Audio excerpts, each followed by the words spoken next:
Pembagian grup untuk round 4 kualifikasi Piala Dunia Zona Asia. Kualifikasi Piala Dunia 2026 Zona Asia telah dibagi, teman-teman. Telah dibagi.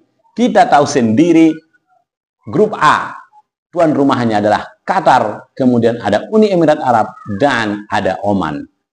Satu dari 3 klub ini maka akan otomatis lolos ke Piala Dunia 2026. Sementara itu, di grup B, kita tahu sendiri tuan rumahnya adalah Arab Saudi, kemudian ada Irak, kemudian ada Indonesia, teman-teman. Nah, ini menarik.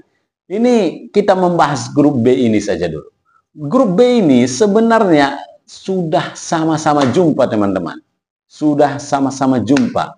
Kecuali memang Irak dengan Arab Saudi. Kalau Indonesia dengan Irak, itu sudah jumpa. Indonesia dengan Arab Saudi juga sudah jumpa.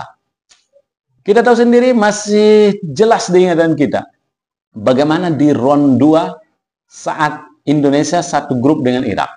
Ketika bermain di Irak memang Stadion Basrah penuh, teman-teman.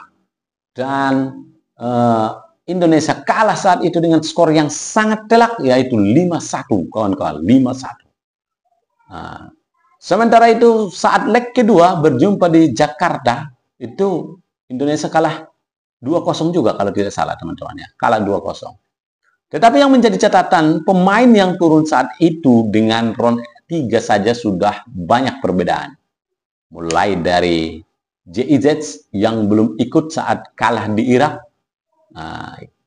Bahkan saat melawan Irak pun dia tidak ikut. Kemudian siapa lagi? Kelvin Perdong juga belum ikut. Oleh Romeni juga belum ikut. Tom Haye sudah ikut 1 kali pertandingan. Di pertandingan pertama belum ikut. Maka kita lihat banyak sekali perubahan. Kemudian Martin Paes juga belum ikut waktu itu. Masih banyak lah pemain-pemain. Palampesi pun ya belum bermain saat itu. Makanya kita katakan di 2 pertandingan itu wakil Indonesia kalah. Tetapi saat menghadapi round 3 di kualifikasi Piala Dunia satu grup dengan Arab Saudi dikalahkan 1 kali ketika bermain di Jakarta dengan skor 2-0, teman-teman. Melalui 2 gol dari Marcelino Ferdinand. Sementara itu ketika bermain di leg pertama di Arab Saudi itu imbang 1-1, teman-teman. Maka tentu jika dikatakan apakah peluang Indonesia terbuka lebar di round 4 ini? Kalau bagi saya, teman-teman, terbuka lebar. Meskipun Arab Saudi sebagai tuan rumah. Tetapi yang menjadi pertanyaan bagi kita, ini pihak AFC justru memberikan masa pertandingan yang cukup jauh kepada Arab Saudi. 6 hari antara pertandingan satu ke pertandingan kedua. Sementara Indonesia dan Irak hanya 3 hari, teman-teman. Nah, makanya ini yang banyak diprotes oleh netizen lah kita katakan ya, pecinta sepak bola Indonesia. Tapi mudah-mudahan itu tidak menjadi penghalang bagi kita untuk tetap mendukung Indonesia agar lolos ke Piala Dunia 2026.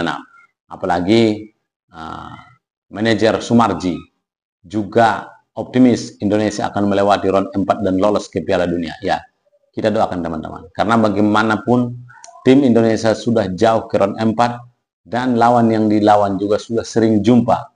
Kita berharap ini menjadi momentum bagi Indonesia membalaskan kekalahan kepada Irak dan tentunya bermain menang juga melawan Arab Saudi. Karena Arab Saudi sudah pernah dikalahkan meskipun di Jakarta. Dan kita masih ingat ketika bermain di Jeddah hanya imbang 1-1. Saya yakin sih, saya optimis sih Indonesia akan mengalahkan Arab Saudi dan juga akan mengalahkan Irak dan Indonesia lolos ke Piala Dunia 2026. Itu yang kita harapkan. Ya kan? Itu yang kita harapkan. Oke, teman-teman. Sampai di sini saja dulu. Jangan lupa subscribe, like, dan share video ini. Mudah-mudahan kita senantiasa dalam lindungan Allah Subhanahu wa taala. Amin ya rabbal alamin.